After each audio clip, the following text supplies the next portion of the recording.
didn't come over here to upset you or anything like that, but I thought you ought to know what's going on at your apartment. I'm as concerned as you are, naturally. I just wish you would have handled it a little differently. And how should I have handled it? Look, you could have asked to speak to me privately. You didn't have to say the whole thing in front of a room full of people. You know, I never seem to be able to do the right thing as far as you're concerned. Okay, all right. Let's not stand here and argue. As long as I didn't bring my own car, would you just give me a ride home and I'll see for myself what's going on.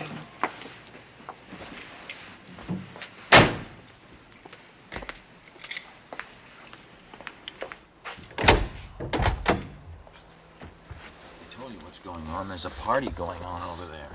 They're playing the music loud, they're drinking. Andrew is trying to sleep upstairs. I tell you, he could be screaming his head off and nobody would know because the music is playing so loud. How many people are over there? There's Betsy, another girl, and 2 boys. That's all? Isn't that enough? Well, you made it sound as if it was a big, wild party. Look, it could have been that when I walked in. I mean, they tried to hide the wine glasses, but I was too quick for them. Betsy doesn't drink. How do you know what she does when you're not there? Because I trust her. Oh. Listen, please, let's not waste time arguing. Take me home, and then I will see what's going on. I'll be happy to.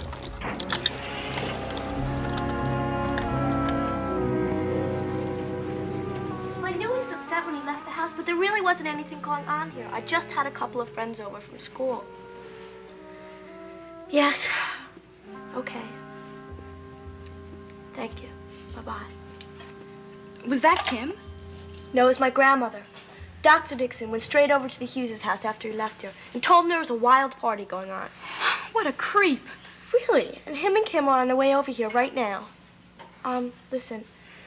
I think you guys better leave before they get here. Yeah, I think we ought to split, Jamie. Oh, no way! That's like we're admitting we're doing something wrong. No, it isn't, Lois. I think it'd be better if I talked to Kim alone. Betsy, this was my idea. I'm not running out on you now. Lois, look, Betsy said she can handle it by herself. But maybe I can help her explain. Does that mean you don't want me to drive you home? Look, my mom should be coming home about now. It could be all over if she saw you driving me up. She thinks I'm here studying with Betsy. Okay, well, I'll see you tomorrow then. I'll see you before English. Betsy, thanks for asking me over. Thanks for coming, Jamie. I'm just sorry all this had to happen. Yeah, I hope you're not in any trouble, because you didn't do anything really wrong. There's no reason why your mom or anybody else should get on your case. I know. Hope I'll see you again soon. So long, I Betsy. hope I see you too. Bye-bye, Kurt. Hey, come on, cheer up. It's not the end of the world. But you saw the wine. And when Kim asks me about it, I'm gonna have to tell her the truth. Well, I hope Kim finds everything all right at home. Yeah, so do I. I guess I'll have to freeze this cake. Well, there's one piece you're not going to have to freeze because I feel like I have time for that right now. Well, you just sit down, and I'll serve it to you. Would you like to have coffee or milk with your cake, dear? Coffee, I think, dear. Chris. Did you think Bob sounded, a little strange when we were all talking to him on the phone tonight? Strange? I thought I caught something in his voice. I'm sure I didn't just imagine it. Well, honey, it was a pretty bad connection between here and London, and a lot of people wanted to say hello to him. Well, maybe he could just have been homesick. I think that's understandable, with Dana being here, Bob being in London. Yes. It's possible that that's what it was, all right. Honey, was there something else? You still look worried. Oh, well, I can't help wondering why Bob didn't call from Penny's. And then we would have been able to talk to her, too. Well, maybe Penny was busy tonight, dear. Even though Bob said to Dana that he and Penny had been having dinner together every night?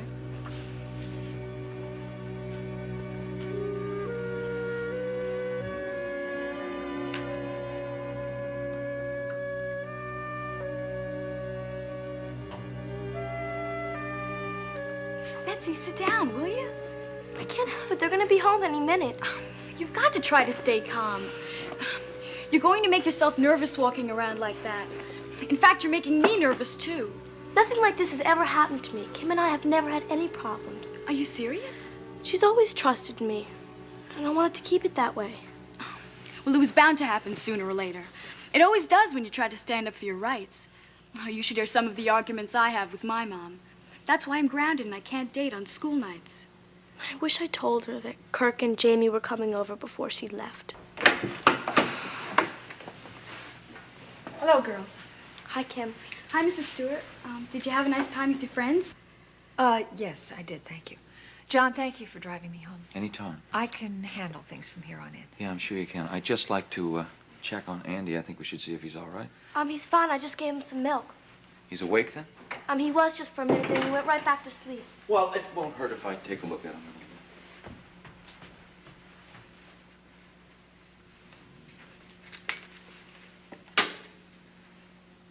I assume you girls know why I'm home early. Grandma called. I've heard John's version of what happened. I'd kind of like to hear yours. It was really nothing, Mrs. Lois, I want to hear this from Betsy, if you don't mind. I understand there were some boys over here? Yes. Kirk Simmons and Jamie Platt. Lois dates Kirk, and he called right after you left. I see. I take it he knew you would be here? Sure, I told him I'd be studying here. And he asked if him and Jamie could come over. And I didn't think there was anything wrong with that. I mean, you said I could have friends over whenever I want to.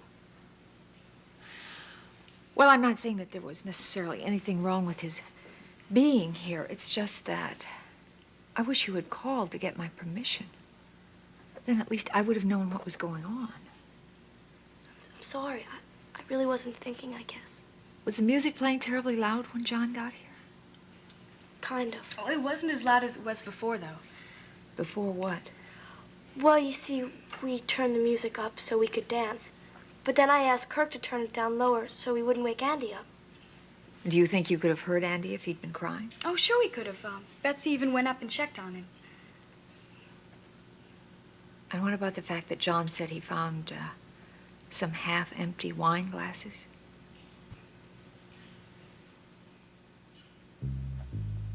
Is that true?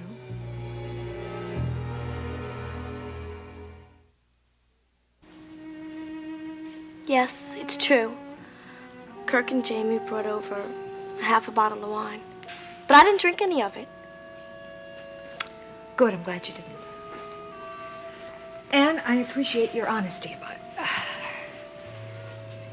But you do realize it was wrong for you to let the boys drink here in your home. Mrs. Stewart, it wasn't Betsy's fault. Are these boys your age? Well, they're in high school. Jamie's 2 years older than Betsy. Almost. So they're not even legally old enough to drink. Kim, I'm sorry. Bets, honey, the next time you have a party, I don't care how many people are involved, I want to be home. Agreed? Sure.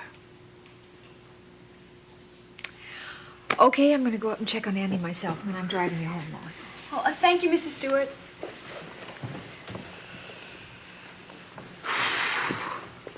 Well, we sure got out of that one okay. Yeah. Oh, thanks for not telling her I had some wine, too. She didn't ask me. Because if she did, I would have had to have told her the truth. Oh, come on, Betsy. You wouldn't rat on a friend. Lois, I don't lie to Kim. Well, you ought to learn to tell little white ones sometimes without falling all to pieces. Because that kind of honesty can ruin your whole school year. How can it? There are a lot of things you're still not old enough to do without your folks' permission. And if they don't give it, well, you've just got to improvise. Well, I'm not going to do anything without telling Kim first. I haven't done it before, and I'm not going to start now. Okay, it's your life. I sure hope Kim doesn't come into the house when she drives me home. If she tells my mom what happened tonight, I'm going to be grounded on the weekends, too. All right, Lois, if you get your coat, please, dear. Sure. Is Andy all right? Yes, he's just fine. John. You go ahead. I'll stay until you get back. Well, that's not necessary. No, I suppose not, but I would feel better about it in light of what I saw earlier. Kim, Can I talk to you a minute first, alone? I'll wait for you in the car. Night, Betsy. Good night, Lois. Kim, you won't say anything to Lois's mom, will you? I hadn't given any thought to it. Why? Because I wish you wouldn't. She's very different from you. She's very strict with Lois. Did it ever occur to you that there might be a reason for that? Yes. And I think it's because Mrs. Middleton just divorced Lois's dad, and she feels she has to take the place of both parents. But you see, the thing is Lois will never forgive me if her mother finds out. And her friendship is very important to me. I've never had a friend as pretty and as popular as she is. Look, honey, I haven't given any thought, as I said, to whether I'm going to talk to Lois's mother or not. But as far as I'm concerned, what happened here tonight is your responsibility. I just hope that you're not putting too much stock in being popular. Well, don't you think it's important? Well, I think it's nice. But I also think you have other close friends. Muffy. Muffy's not Lois, though. I mean, Lois is different. Her relationship, it's special. Special in what way? I'm accepted now by people who never even talked to me before. I mean, Jamie Platt, he's a senior, and he's a captain of the football team. And he came over here tonight because I'm a friend of Lois's.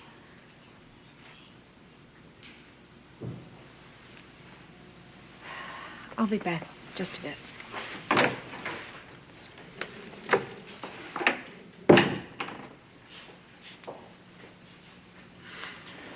Well, I guess you're angry with me now, huh?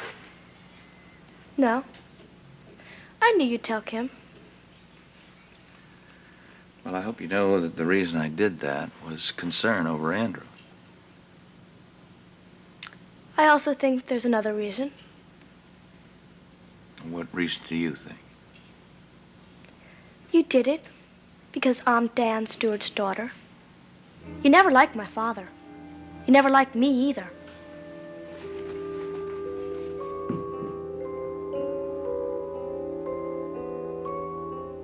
Listen, thank you very much. Cake was delicious. Chris, I'll call you tomorrow. I'll see you later.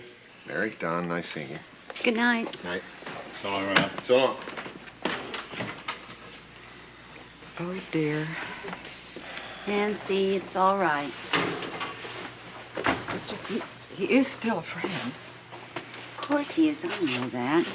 And I'm glad. He needs friends like you and Chris right now. Well, if I'd known he were here, I wouldn't have come barging in that way. Well, now let's all just sit down and forget about it. Your mother has baked a wonderful cake. Ooh. You know, actually, I brought Mary over to say hello to your dinner guests. How come the party broke up so early? It broke up when John Dixon came over to get Kim on what he said was an emergency. An emergency? There's nothing wrong with Betsy or Andy. Oh, no. I've just talked to Ellen, and she said when Kim got home, everything was all right. But John was certainly upset when he came over here. And he succeeded in upsetting Kim. Well, let's enjoy the cake, shall we? I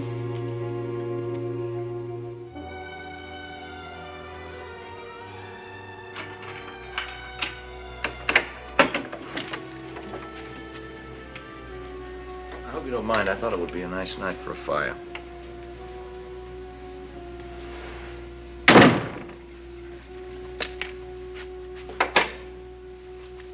Well, you're just going to have to put it out because I'm going right to bed. So soon? This emergency call of yours took quite a bit out of me, John. I don't understand you sometimes. Well, that shouldn't surprise either one of us. I would have thought you'd been thankful for my concern. I appreciate it. Yes, I do. What you walked in on here tonight was not so terrible. And the thing that upsets me most of all is that Betsy didn't call and get my permission. But she will the next time. Doesn't bother you that they were drinking? Yes, of course it bothers me. I don't approve of it at all. But Betsy wasn't drinking. And I don't think she'll let that happen again either. How can you be sure? Because I explained to her why it was wrong for her to have the boys in here drinking, and she understood. You punish her in any way? Listen, she has been through a very difficult time. It just seems to me it is more important for me to be supportive of her right now and not to be walking around here all glum and disapproving. I think you're being indulgent. Well, I don't care what you think. Not interested in your opinion. Let me just say, I think if you're not careful, you're going to have your hands full of Betsy. She's a very sensitive, highly responsible girl. Not long ago, I would have agreed with you. I mean, she's always been a polite, unspoiled girl. And she hasn't changed. Forgive me, but I think she has. You know, after you left to take her friend home, I tried to explain to her why I went over to Nancy's and brought you back here. I told her it was out of my concern for Andrew. And she as much as called me a liar. She said my real reason was because she was Dan Stewart's daughter.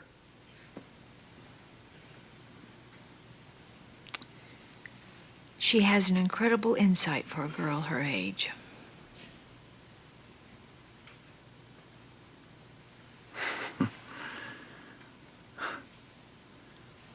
You standing up for her?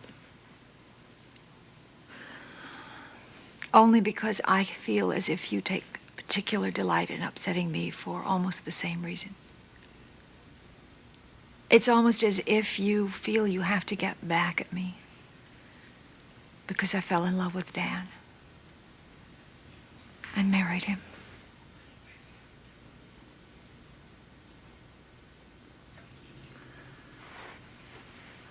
That's incredible. You actually think that I would run over...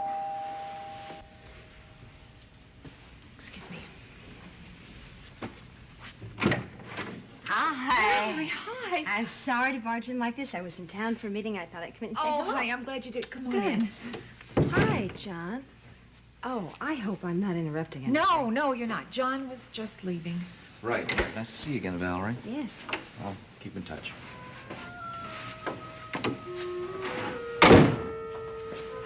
What was that? Don't ask. You'll never know how glad I was to open that door and find you standing there. I was kind of upset with John for building the fire. Now I'm glad he did it. It's so nice. Where's Kate tonight? Didn't her into town with you? No, Kate has two friends staying with her tonight. Oh, on a weeknight? Oh, yes, but she promised me they'd go to bed early. However, I think I should go home pretty soon and check. What do you hear from Alex? I hear wonderful news from Really? Alex. Yes, we've almost finalized our plans for Kate and me to go to Ecuador for Christmas. Oh, that is good news. I bet Kate is so thrilled. No, I haven't told her yet. I wanted to make sure before I told her that was going to happen. Well, what could possibly happen that it wouldn't? I don't know, but it's 2 months away, and you never can tell what's going to happen in 2 months, and I just don't want her to be bitterly disappointed. Oh, well, I'm sure it's all going to work out just fine. It's too perfect a plan to fall through. You're right. You're absolutely right. And I'm going to start to think positively. Good. Kim, Yes. are you okay? I'm worried about you, and I think about you a lot, and you're going to go through these holidays by yourself.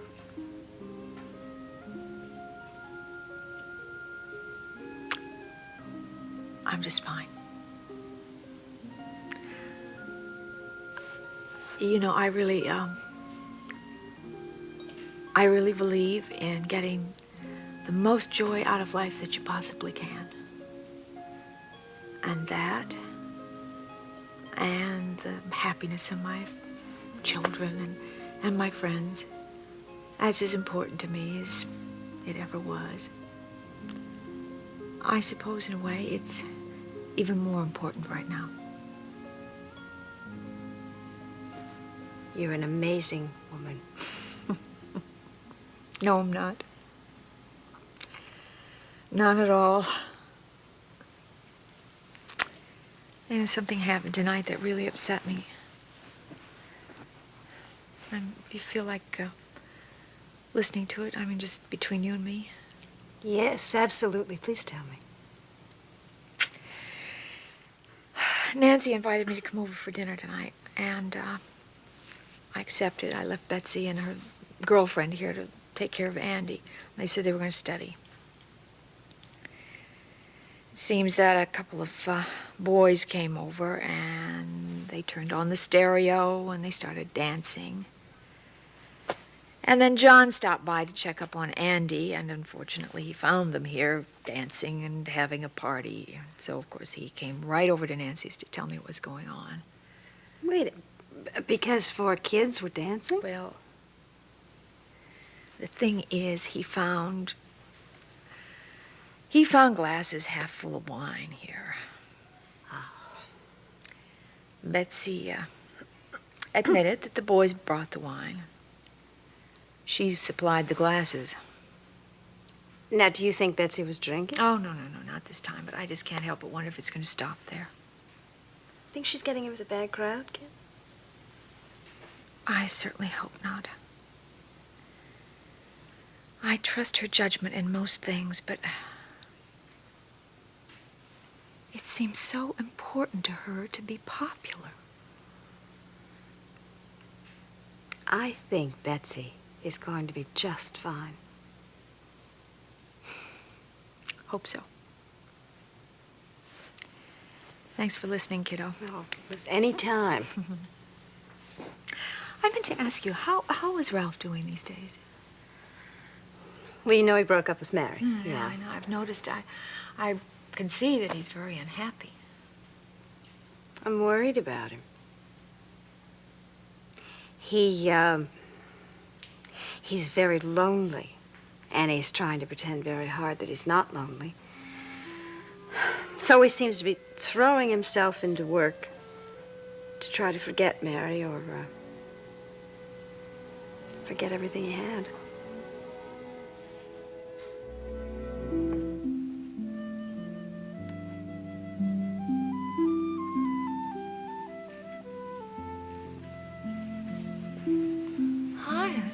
Hi, Kim.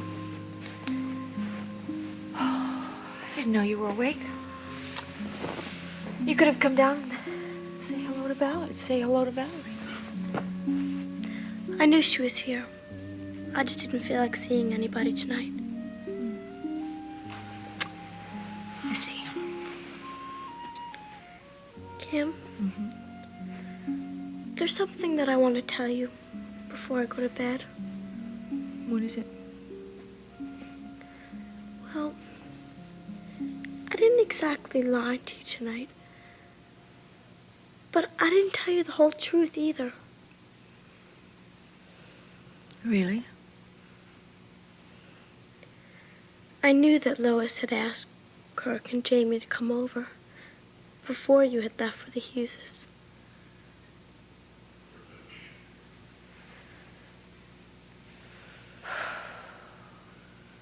You did. I was just so afraid that, well, you wouldn't let them come. Well, you're right. I probably would have asked you to wait for another night when I could be home. It's just that, well, I so much want to become part of the world again.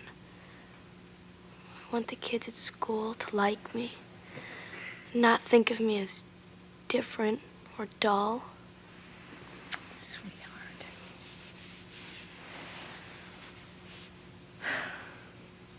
I want the same things for you. And you'll have those things if you go about it the right way.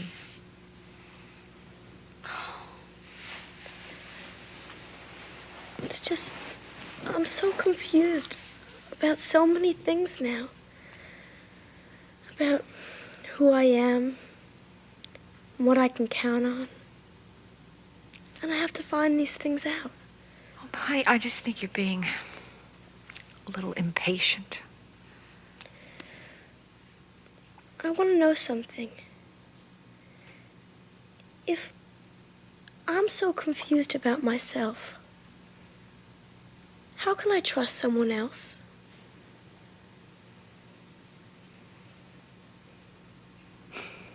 You can't.